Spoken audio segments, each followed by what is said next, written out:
Hello and welcome to Happy You Asked, the podcast that explores a little thing called joy, one awkward conversation at a time. And I'm your host, Erin Clare. Today I have with me Dr. Kathleen Mackenzie. She's an award-winning clinical social worker with over 33 years of clinical experience and a lived experience of full recovery from bipolar disorder. That is no small feat whatsoever.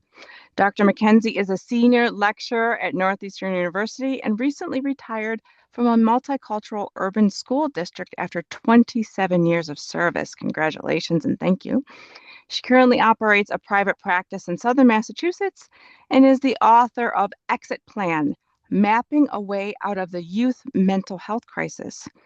She publicly shares her remarkable journey toward health and stability and educates others on how to leverage the power of biochemistry and environmental variables to achieve wellness. Dr. Mackenzie believes the health, mental health, and alternative health fields should be integrated in ways that provide an increased access to comprehensive treatments for people from all socioeconomic and cultural backgrounds. I believe that too. So, welcome so much, Kathleen, to Happy You Asked. I'm so glad you're here. Thank you for having me. I'm happy to be here. So, everyone gives the same first question. What is your definition of happiness? So it's interesting because I watched a bunch of your podcasts and I was like, oh, what's the central theme? I'll just speak from my personal experience. I would say happiness, the way I define it, is being solidly in touch with what makes your heart sing and then being able to live according to that. I love that. Yeah, I like the heart sing because that gives it a sort of the way it feels, at least when I feel aligned with everything. It's sort of like Mm-hmm. this singing, glowing, feeling like you have more light, more energy, more Mm-hmm. sparkle. Yeah, I love Yes. that. Yeah. Is there like some moments that you felt truly happy that come to mind? I mean, the thing that makes my heart sing is learning. Right. So when I am and just learning about the body, right? I had to learn Mm. a lot about the body to be able to get to stabilize myself. And I do think that the way our environment is these days, it's very difficult, I think, for people to figure out how to self-regulate because there's so much, Mhm. information. But anyway, but the thing that makes my heart sing is learning. Um, and specifically learning about the human condition and the body. Can you talk a little bit about that journey, and what it meant, how you see the journey you've gone through learning, as a path to happiness? So,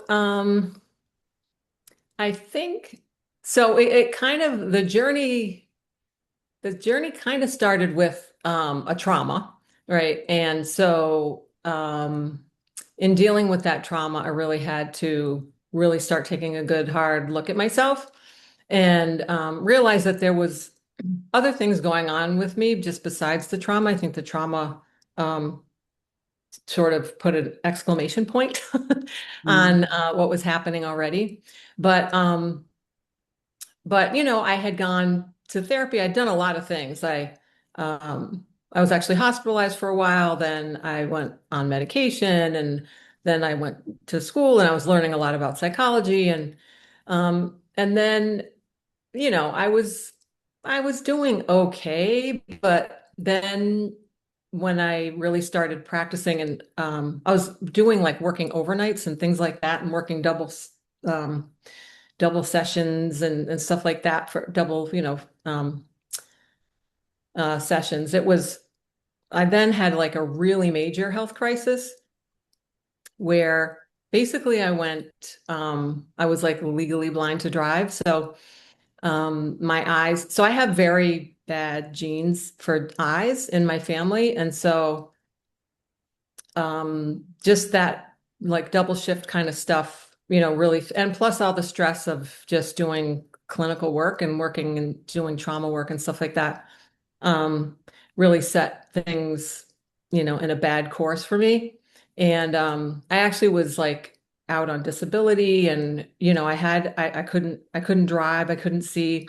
It was 2.5 years of like injections in my eyes and I had to go Mm. to Boston and they wanted to put me on, well, they did put me on like different kinds of chemotherapy. And then they wanted to put me on an experimental drug.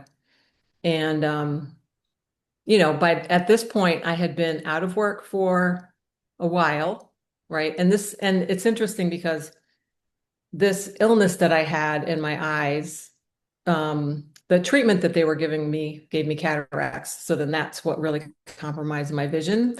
But they couldn't get the cataracts out until they got rid of this, what was an autoimmune illness affecting my eyes. And so I did a lot of research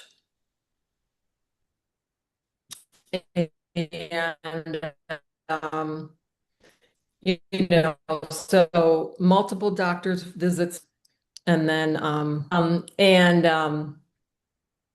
and then, out of work on disability, like I said, and basically getting to the point where I actually had a very big argument with the doctor because he said, if, I'm going to put you on this experimental drug and, you need to, because we have to get rid of the illness sooner rather than later. But the medication that they wanted to put me on was guaranteed to make me sterile.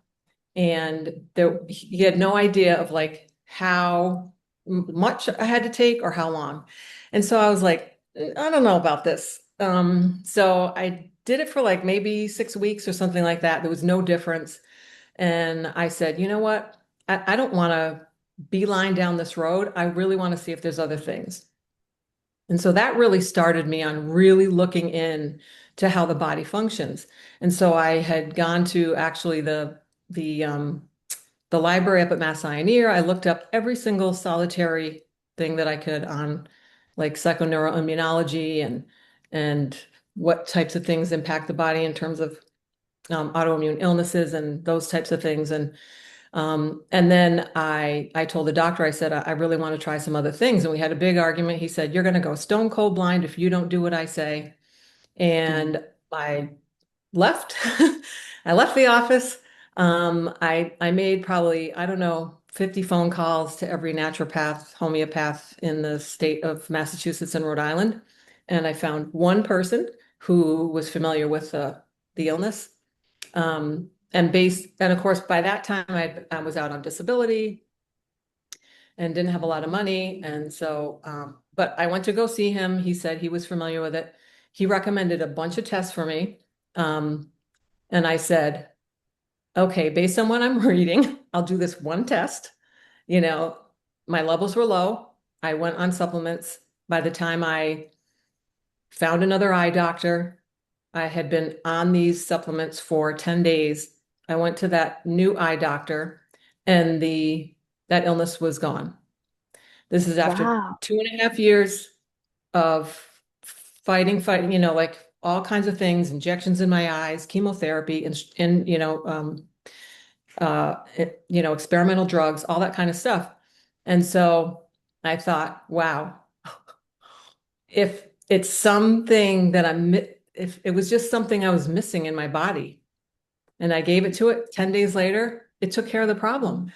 So it really sent me on a journey, of finding all these other, things out. So I was able to kind of do that same process for the bipolar disorder, figuring out, what is it that I need? And I've been stable for a very, very, very long time.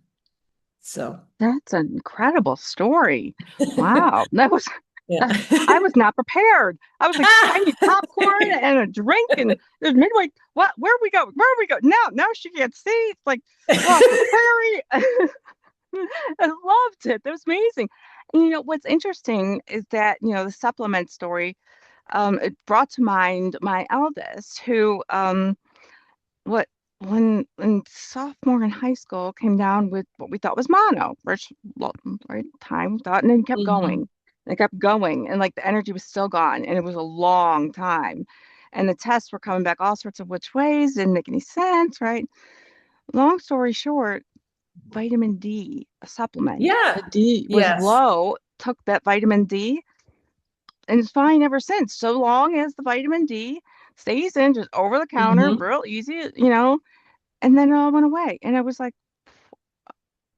and even the doctor was like, yeah, Exactly. it's So I do incredible. think, yeah. So anyway, so just being able to help people figure that out. I mean, when people come into my office, I basically advertise myself as like, come at me with the hard problems. Like don't come at me with the like, I mean, you can if you want to come with, sort of minor issues, but I really like complex problems where, I want to see people where they've gone to the multiple doctors and they keep getting the thing like, oh, the blood work says you're fine. We don't see anything wrong, but meanwhile they feel terrible. Yeah. I like working on hard problems like that. So, Well, I and love the it's usually idea not as too. hard as it seems. I mean, sometimes it is. Sometimes it is, but Well, and certainly, having studied yoga for a long time, we do see the more we study those things, we see there's this disconnect. It's fading. It's less than it used to be, but between, um, the sort of holistic approach and just looking at medical textbook and drugs, and Mhm. then you're only looking at part of the person, and we need to have all of that integrated. Can you talk about some ideas? What are your thoughts for how we can make that happen? Well, I mean, I think I just kind of just started working on it, so it's very new in my brain, but I think we need a whole paradigm shift in terms of how our medical system operates. And and the thing about it is, and I will say, like, focused on prevention, on a prevention model. The Mhm. problem, though, with that is just that prevention is hard to see, right? Um, and I'll give you an example. So, well, I had given my mom some stuff for her allergies, right? And it worked and it was fine, everything. She's not sniffling and all that kind of stuff. Well, today, I just said to her today, I'm like, did you run out of that stuff I gave you? And she's like, yeah, I did. I said, I can tell because you're sniffling again. You're blowing your nose and whatnot. So, um, I think sometimes the evidence is when you stop something and then you're like, oh, that's why I was doing this in the first place. I mean, Well, I feel like that right now, aging, I mean, at 61, I mean, I'll be 62 in September, and I'm thinking like, why, like I want to feel like I did when I was younger, right? And then you think about, yeah, I was doing a lot of things back then, right? So it's like, yeah, let me do those things again, right? Supplements, exercise, all those things that mhm.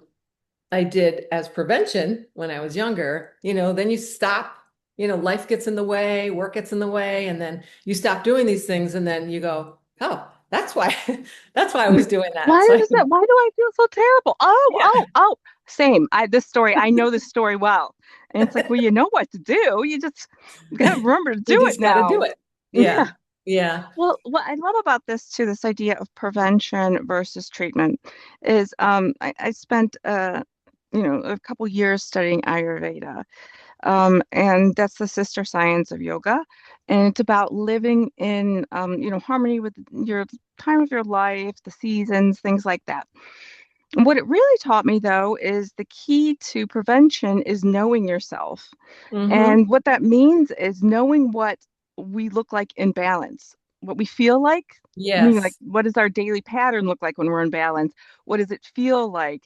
What are the things that we go to? Because we usually try to seek health when we're out of balance, and then we don't know how to get what even balance feels like. So for me, Right. that was a big like lightning, like, oh, to be in Mm-hmm. balance, I have to figure out what that is. So then I know when I'm Right. off balance, and then I can Mm-hmm. recognize something's not working. And that was And just a there light you bulb. have happiness. Yeah. Bam, solved it. Solved it. Now come to us and we will design this integrative thing, right? Yes. But Yeah. you're exactly right. We really have to understand what is our best self when we're, you know, all things considered. What does it feel like? And what are Right. our actions that we do to maintain that?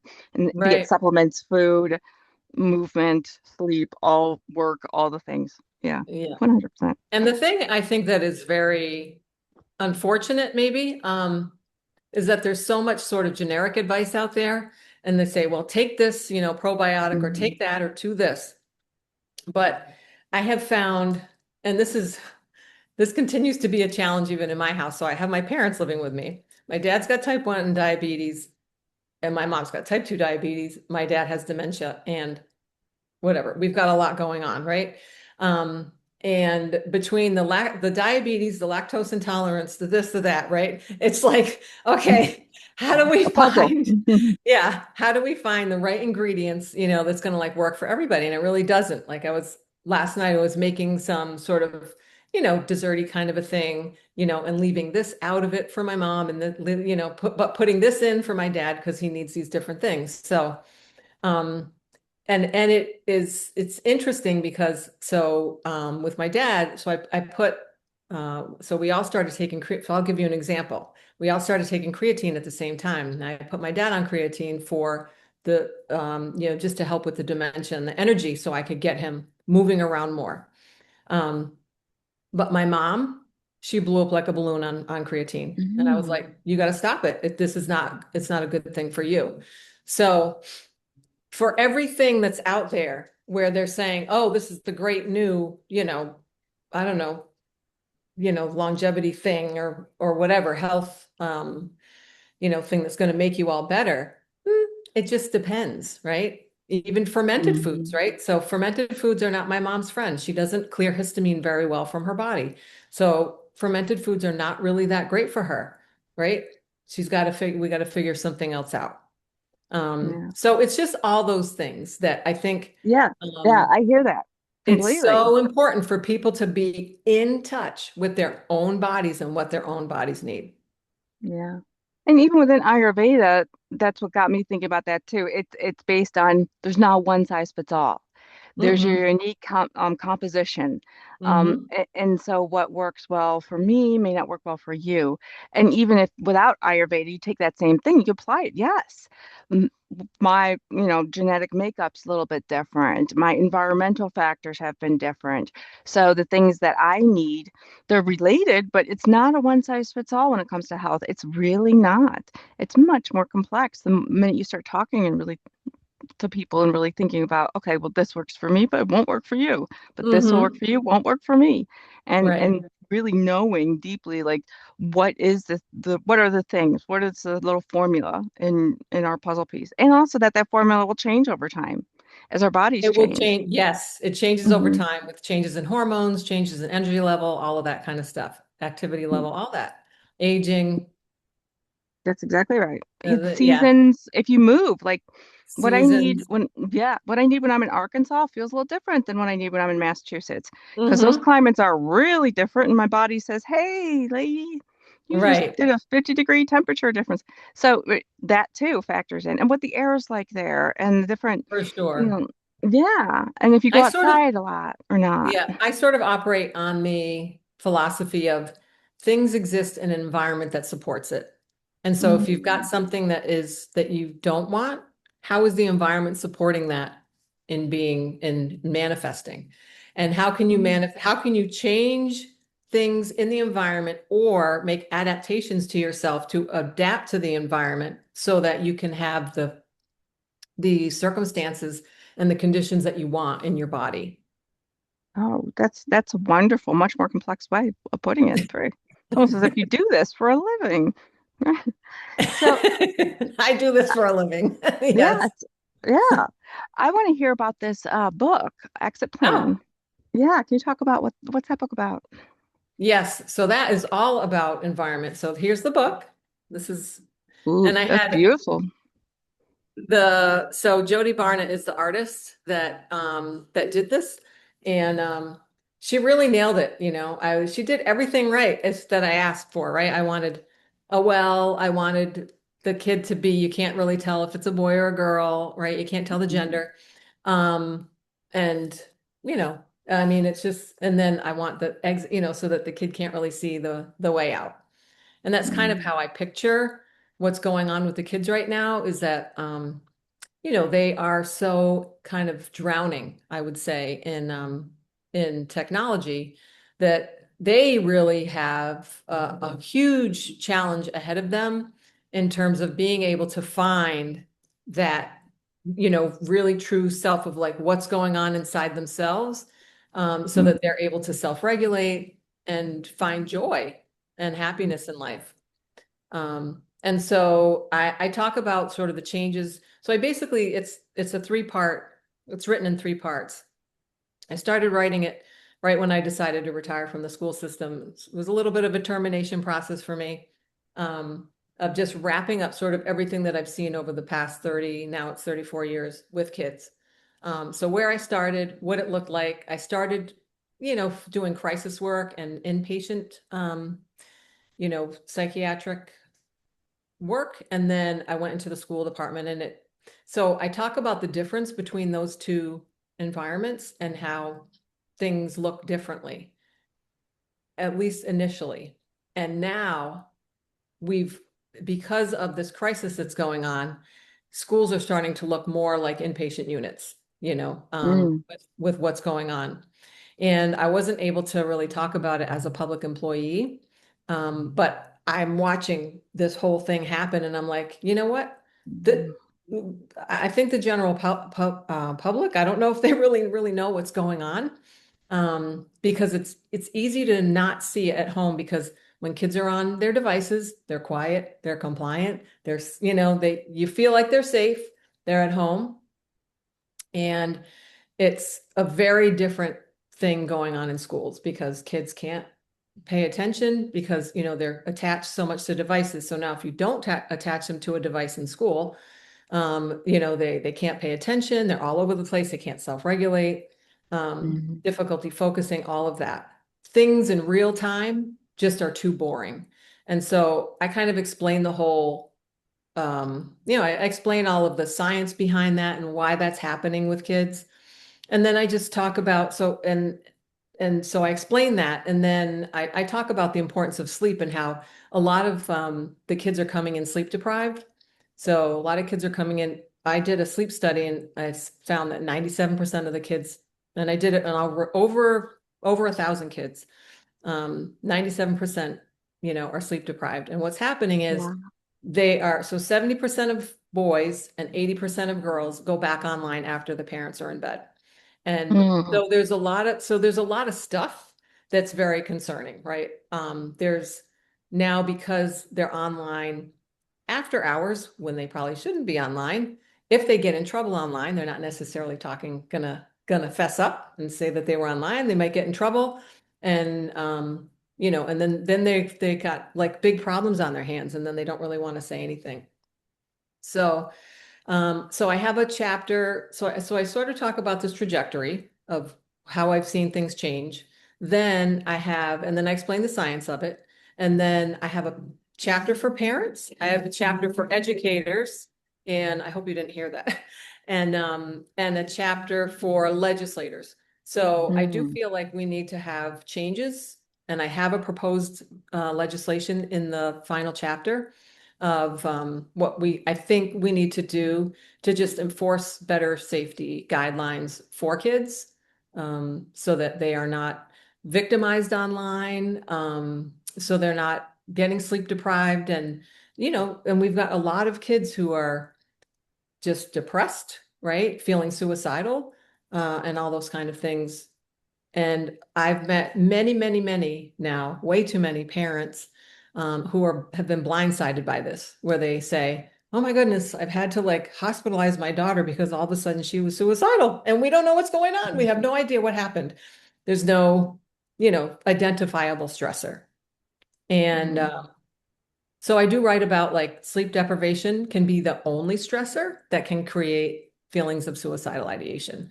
And to be aware of that, so parents can then help at least protect sleep at home to help minimize some of the damage. And then, and then I have, like I said, proposed legislation that kind of looks at where we should be having better protections, where I really don't, I personally don't think elementary kids should be on the internet at all, period. I think it's too dangerous of a place. And if we think about like all the tests and everything that you have to take from your organization to be able to be online, and you have to do cybersecurity and all that kind of stuff, and yet we're letting elementary kids go online, giving away all kinds of information and pictures and all those kinds of things, it's like kind of scary. So I don't think kids at the elementary level should be online. I think at the middle school, we should train them kind of almost like a driver's test, where we train them on how to be online, how to be safe online, what are the things that are okay and not okay to be doing online. And then, and when we can do that in schools and we give them, but it's on an intranet, not on an internet. Mm. And then high school is really where we start, right? They pass a test, they show that they can be online safely, and then we start getting letting loosening the thing a little bit and giving them a little bit more independent access. So that's sort of a long-winded Mm. explanation of what is in my book, but What an incredibly important project. I mean, that's yay. That's wonderful. Um, and for you talked about for parents, making sure we protect sleep. Are there other things you can recommend for parents well, of yes. teens? So I have in the book, I also have sort of it's called the health hierarchy, and this is sort of my structure of how I view health and well-being. If you could put something in a nutshell that benefits everyone, right? It's sort of this health hierarchy. And so, I talk about movement, I talk about hydration, I talk about sleep, nutrition, social connection, Mm. and just how technology has sort of robbed kids of these things, right? Because they're not outside as much, they're not running around, they're probably, drinking, I don't know, stuff from, coffees and monster drinks and, those kind of things like high caffeinated drinks and things like that, which could be compromising their hydration, which is very important. It's actually number two on my list um, Mm. of things that the body, needs Also, on. something I'm terrible at. Ah, well, it's two. It's number two. And so That's the one of those hierarchy, gets me every time. yeah, so the hierarchy is basically it the way I framed it was I looked at what does the body need most urgently and most frequently. And so Mhm. oxygen is number one, right? So oxygen, I mean, we need it. We need it so much that the body does not allow you to develop a habit around it, right? It just does it automatically. You just breathe. There's no choice. That's how badly you need it. That doesn't mean we just set it and forget it, right? That if you want to optimize the way your body utilizes oxygen, you've got to exercise. You've got to get out there. You've got Mhm. to, I do deep breathing practices and that kind of stuff to increase my body's ability to utilize oxygen. And I've been doing a deep breathing practice probably for like the last 35 years. And I think it's extremely, extremely helpful and valuable. I Then second the that. Yeah. Then the next one is water, right? So water. And so if I go through it, so so oxygen is one, and of course, without it, within a few minutes, it's life-threatening. Number two is water, and that's because within a few days, depending on the climate that you're in, um, is can be life-threatening. Third is sleep, actually. 11 to 14 days with no sleep. I'm not talking poor sleep, but I'm talking no sleep is life-threatening, right? Mhm. It is, you can die with no sleep and you can go 30 plus days without food. So that's why it's fourth on the hierarchy. And then Mhm. social connection, which arguably, you know, is variable across the lifespan, right? It's critical as an infant, it's critical also as an older adult. And then, of course, we are very interdependent with each other in terms of our well-being and our life, being able to make a livelihood and all those kind of things. So we are very much dependent on social interactions. Um, but, it's not like there's a day, I can't put a day on it of like when you would, die or anything like that if you without it, except maybe if you were an infant. Um, and then, and so I think once said to your point of like, oh, I'm really bad with water, right? I think when I created that hierarchy, because I used to be bad too, right? Now I carry one of these around with me because I was like, okay, wait a minute, it's number two. Let me just carry a water bottle everywhere I go, just to make sure that I'm getting the proper hydration. And so anyway, so that's a long thing to just say like, so these are sort of the things, right, that parents can do. They can Hmm. get their kids outside and, running around and exercising and developing their bodies, making sure that they're drinking enough water, making sure they're getting enough sleep, making sure that they're, you know, reducing or eliminating highly processed foods and junk foods and things like that, because we are what we eat. And, and then just making sure that we're genuinely connected with somebody else, at least one Well, person. here's the thing. If the parents are making sure the kids are doing that, then they're going to be doing it more themselves. Yay, everybody's happy, right? Exactly. I do hear a lot of kids who say, well, my parents are on the phone, so I mean, what else do I have to do? Right? Yeah. So one of the things that I do encourage, and I say kind of in the beginning of my parent chapter, is like, take a really good look at your tech behaviors and your digital behaviors, right? And your expectations at home. Do you have clear expectations at home? If you don't, maybe you should start by establishing some. But then you also have to look at your own behaviors and see what are you modeling to your kids, right? Not in a, shaming way or anything like that, but just to be really clear about what's happening and what am I modeling to my kids.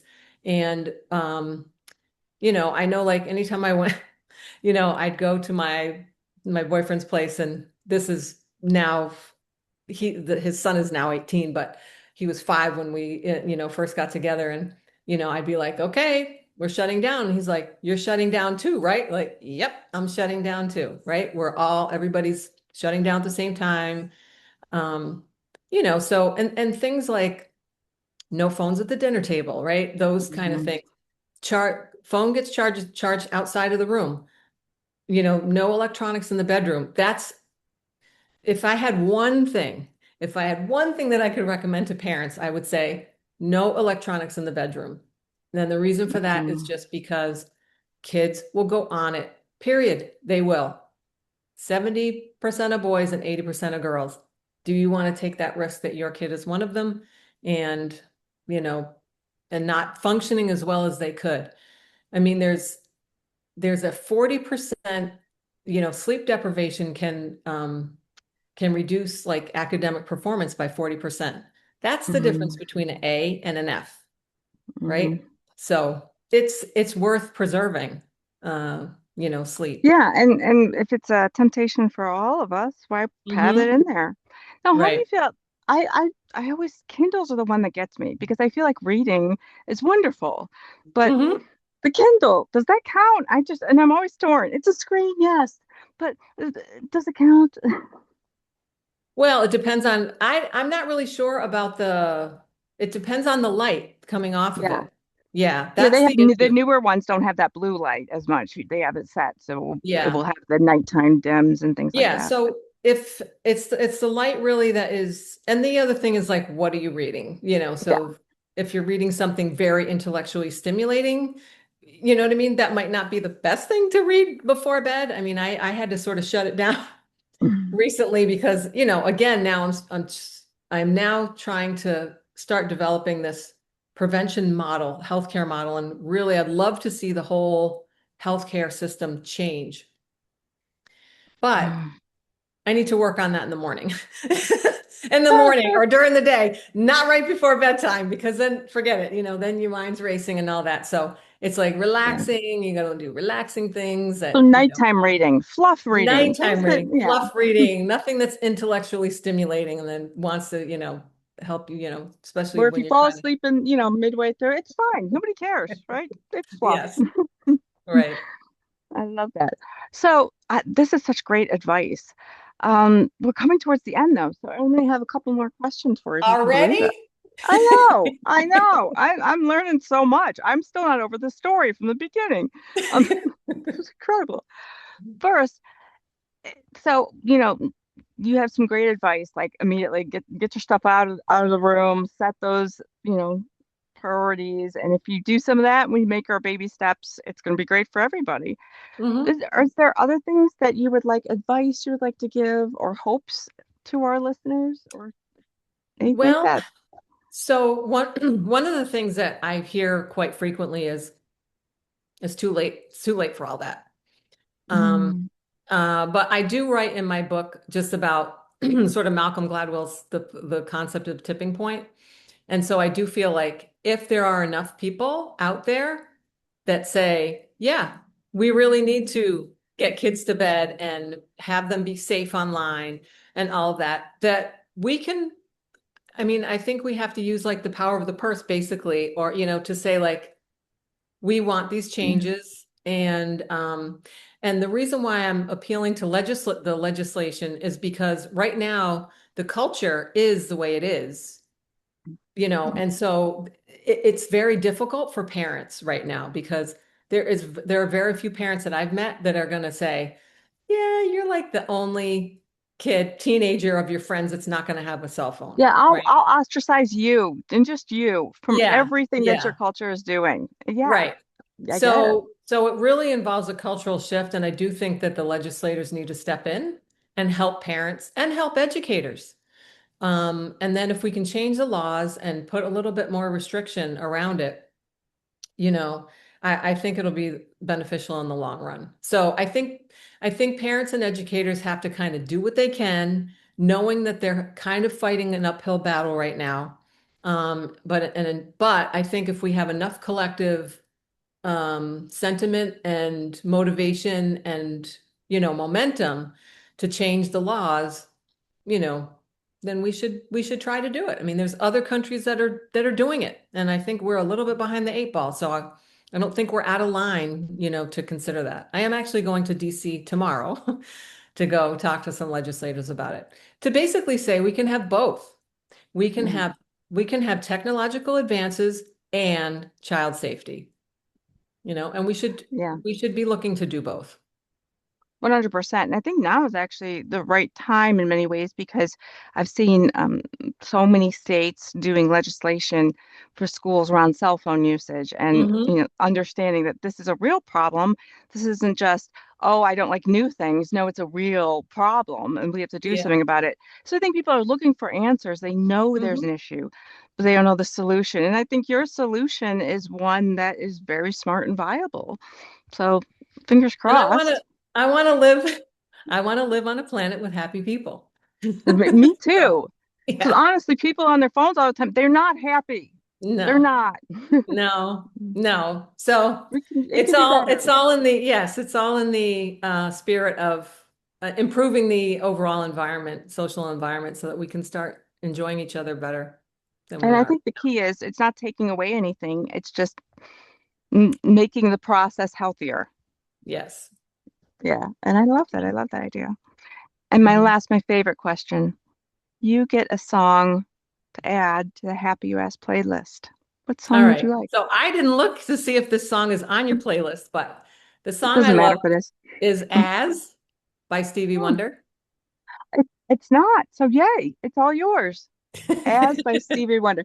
You can't beat Stevie. Oh, Stevie Wonder. Such a singer. Always makes me so He happy. is. Yeah. Kathleen, I've been amazed by this conversation and inspired. And thank you for your work, the hard, awful work, but that you've shown through, decades of observing and actually putting it into practice and doing something with it. That is so admirable. So I will look forward to changes and I support this. And where can they find your book or more about you? Where can my listeners hear about So that? my website is grtevolve.com. It's like stands for get ready to evolve.com, which Okay. is basically, looking at technology, right? Let's embrace technology, but move forward and evolve with it.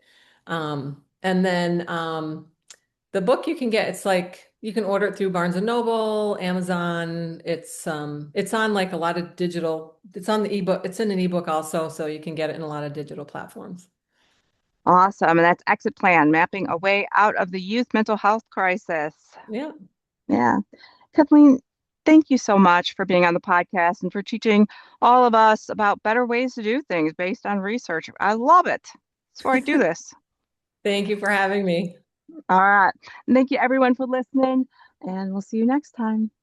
Bye.